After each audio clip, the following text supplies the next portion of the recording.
ভাইয়ের পক্ষ থেকে বিপ্লু ভাইয়ের পক্ষ থেকে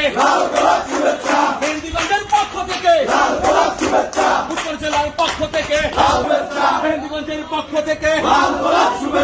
রাজীব ভাইয়ের পক্ষ থেকে রাজীব ভাইয়ের পক্ষ থেকে